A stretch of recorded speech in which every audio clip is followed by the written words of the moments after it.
Bismillahirrahmanirrahim. Assalamualaikum warahmatullahi wabarakatuh. Perkenalkan, nama saya Nur Azinah dari Program Studi Gizi Universitas Negeri Makassar. Di sini saya akan menjelaskan tentang pencegahan dan tata laksana gizi buruk pada balita di layanan rawat inap dan rawat jalan, guna untuk memenuhi tugas mata kuliah Isu Mutakhir Gizi dengan dosen pengampu Ibu Irma SKM MKes. Langsung saja, yang pertama, gizi buruk adalah kondisi di mana terjadinya kekurangan gizi manahun atau kurang gizi. Tingkat berat, berdasarkan klasifikasi WHO, balita gizi buruk adalah balita dengan indeks berat badan menurut panjang badan atau berat badan menurut tinggi badan kurang dari -3 standar deviasi, atau dengan pengukuran lingkar lengan atas kurang dari 11,5 cm. Usia 6-59 bulan, atau adanya pitting edema bilateral minimal pada kedua punggung kaki. Dan pengelolaan gizi buruk terintegrasi. Di sini terdapat 4 tahap. Yang pertama yaitu mobilisasi masyarakat, di mana di sini kita akan melakukan screening gizi untuk mengetahui gizi kurang pada balita. Kemudian jika balita terindikasi gizi kurang dan mengalami penyakit infeksi, maka balita tersebut harus dilakukan rawat inap. Kemudian jika balita gizi kurang tidak memiliki riwayat penyakit infeksi, maka balita tersebut dilakukan rawat jalan dengan pemberian konseling PMBA atau PMT. Kemudian tata cara pemeriksaan gizi buruk pada balita. Nah, penentuan status gizi buruk pada balita perlu dilakukan pemeriksaan sebagai berikut. Yang pertama yaitu berat badan dan panjang badan atau tinggi badan. Kemudian yang kedua adalah lingkar lengan atas atau lila. Yang ketiga adalah pitting edema bilateral. Nah, cara pemeriksaan pitting edema bilateral adalah tekan selama 3 detik kedua punggung kaki, kemudian lepas. Jika ada bekas tertinggal, maka balita tersebut terkena pitting edema bilateral. Kemudian bayi kurang dari 6 bulan gizi buruk harus dirawat di rumah sakit. Nah, selanjutnya kita masuk ke dalam 4 fase pada perawatan dan pengobatan gizi buruk pada balita. Fase pertama yaitu stabilisasi, fase kedua transisi, fase ketiga rehabilitasi, dan fase keempat tindak lanjut. Nah, fase pertama yaitu fase stabilisasi merupakan fase awal perawatan yang umumnya berlangsung 1-2 hari, tetapi dapat juga berlanjut sampai 1 minggu sesuai kondisi klinik anak. Pemantauan pada fase stabilisasi dilakukan dengan mencatat tanda-tanda vital yaitu denyut nadi, frekuensi pernafasan, dan suhu badan. Tanda-tanda bahaya, derajat edema, asupan formula, frekuensi defekasi, konsistensi fekas, dan volume urin berat badan. 2 yaitu fase transisi. Fase transisi adalah fase peralihan dari fase stabilisasi ke fase rehabilitasi dengan tujuan memberi kesempatan tubuh untuk beradaptasi terhadap pemberian energi dan protein yang semakin meningkat. Pemantauan pada fase transisi sama seperti pada fase rehabilitasi. Selanjutnya yang ketiga adalah fase rehabilitasi, di mana fase ini diberikan di layanan rawat jalan maupun rawat inap. Fase ini adalah fase pemberian makanan untuk tumbuh kejar, pemberian energi sebesar 150 sampai dengan 220 kilokalori per kilogram berat badan per hari dalam bentuk F100 atau RUTF. Bertahap ditambah makanan yang sesuai berat badan, umumnya berlangsung selama 2-4 minggu. Kemajuan terapi dinilai dari kenaikan berat badan setelah fase transisi dan mendapat F100 atau RUTF. Pemantauan fase rehabilitasi dilakukan dengan mencatat asupan formula dan kenaikan berat badan. Kemudian yang keempat yaitu fase tindak lanjut. Pada fase ini merupakan pemberian makanan untuk tumbuh kejar dengan pemberian makanan keluarga dan pemberian makanan tambahan pemulih atau PMTP. Nah, sekarang kita masuk di 10 langkah tata laksana gizi buruk pada balita di layanan rawat jalan. Langkah pertama adalah mencegah dan mengatasi hipoglikemia. Semua balita gizi buruk berisiko mengalami hipoglikemia atau kadar gula darah di bawah 3 mmol per liter atau di bawah 54 mg per desiliter, dan segera ditangani dengan memberikan 50 ml larutan glukosa 10% atau setara dengan 1 sendok teh munjung gula pasir dalam 50 ml air. Kemudian langkah kedua yakni mencegah dan mengatasi hipotermia. Hipotermia atau suhu aksilar kurang dari 36 Celcius sering ditemukan pada balita gizi buruk, dan jika ditemukan bersama hipoglikemia menandakan adanya infeksi berat. Kemudian cara mencegah dan mengatasi hipotermia dengan menghangatkan tubuh balita dengan menutup seluruh tubuh termasuk kepala dengan pakaian dan selimut. Waspadai hipotermia bila suhu anak di bawah 36 derajat Celcius. Selanjutnya yang ketiga yaitu langkah ketiga yaitu mencegah dan mengatasi dehidrasi. Nah, cara mencegah dan mengatasi dehidrasi adalah dengan pemberian resumal yang terbuat dari oralit yang diencerkan, ditambahkan dengan gula pasir, kemudian ditambahkan dengan larutan elektrolit atau mineral mix dan air.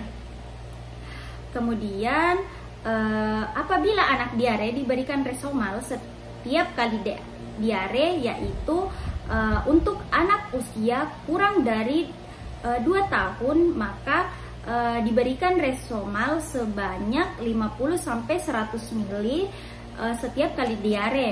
Kemudian untuk anak di atas 2 tahun diberikan 100-200 ml setiap kali buang air besar.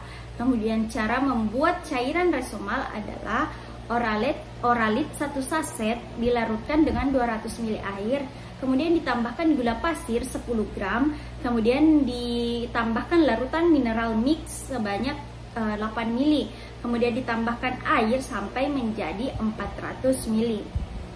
Selanjutnya, langkah keempat, memperbaiki gangguan keseimbangan elektrolit.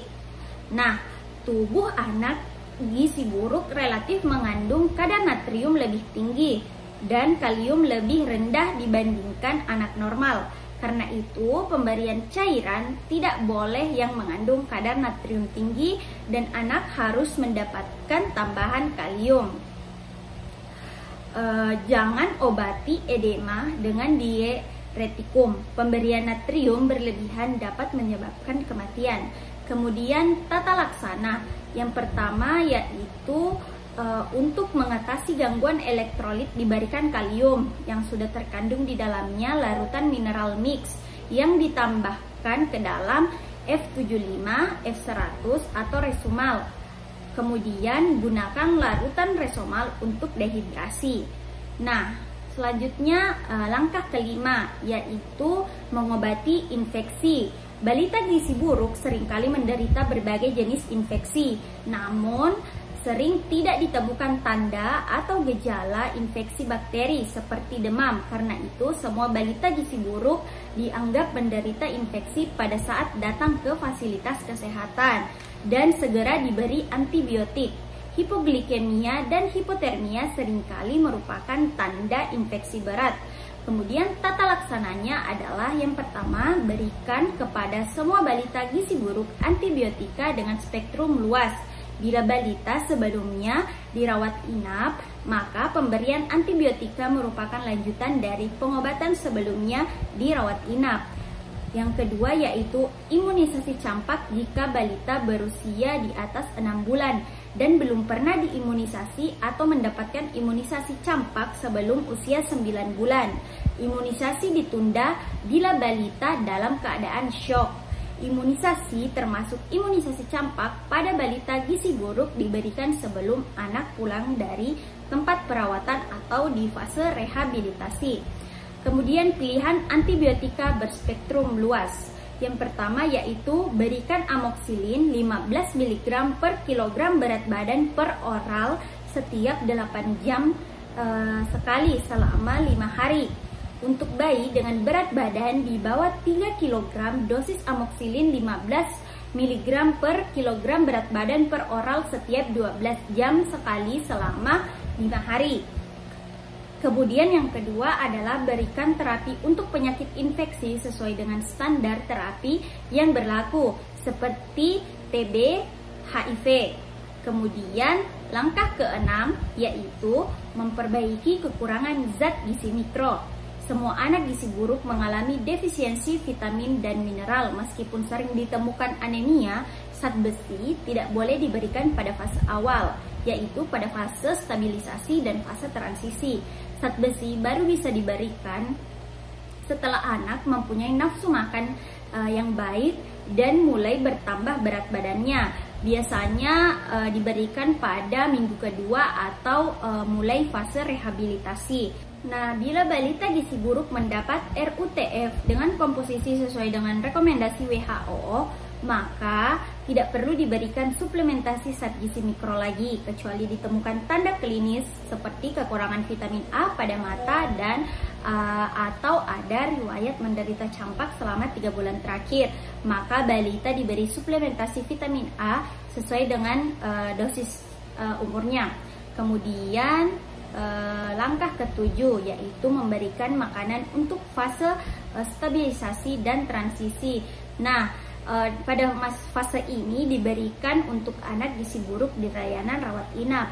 Kemudian selanjutnya langkah ke-8 adalah memberikan makanan untuk tumbuh kejar. Pada fase rehabilitasi terjadi pemulihan jaringan tubuh sehingga diperlukan energi dan protein yang cukup. Diberikan energi 15-220 kilokalori per kilogram berat badan per hari, kemudian protein 4-6 gram kilogram per berat badan per hari. Kemudian terapi gizi yang diberikan dapat berupa F100 atau RUTF yang secara bertahap ditambah dengan makanan padat gizi. Kemudian langkah ke-9 yaitu memberikan stimulasi untuk tumbuh kembang. Anak gizi buruk mengalami keterlambatan perkembangan mental dan perilaku. Oleh karena itu perlu diberikan petunjuk kepada orang tua dan keluarga untuk memberikan stimulasi perkembangan anak dengan penuh kasih sayang, sambil bermain, bernyanyi, dan menciptakan suasana yang menyenangkan. Stimulasi terstruktur dilakukan secara intensif setiap hari selama 15-30 menit. Kemudian langkah ke-10 adalah mempersiapkan untuk tindak lanjut di rumah sakit. Nah, persiapan tindak lanjut di rumah sakit dapat dilakukan sejak anak rawat inap. Misalnya melibatkan ibu dalam kegiatan merawat anaknya. Kriteria sembuh dari gizi buruk apabila berat badan menurut tinggi badan atau berat badan menurut panjang badan adalah di atas min 2 standar deviasi atau lingkar lengan atas yaitu berada pada angka 12,5 cm dan tidak terdapat pitting edema bilateral. Bila balita keluar dari layanan rawat inap setelah sembuh, maka dianjurkan untuk kontrol teratur setelah pulang, yaitu sebanyak satu kali dalam seminggu pada bulan pertama, kemudian 1 kali per 2 minggu pada bulan kedua, selanjutnya 1 kali per bulan sampai 6 bulan atau lebih. Selain itu dianjurkan juga untuk melengkapi imunisasi dasar ataupun ulangan sesuai program PPI yaitu atau program pengembangan imunisasi. Nah, itu saja penjelasan dari pencegahan dan tata laksana gizi buruk pada balita di layanan rawat inap dan rawat jalan. Mungkin cukup sekian. Wabillahi taufiq was hidayah. Wassalamualaikum warahmatullahi wabarakatuh.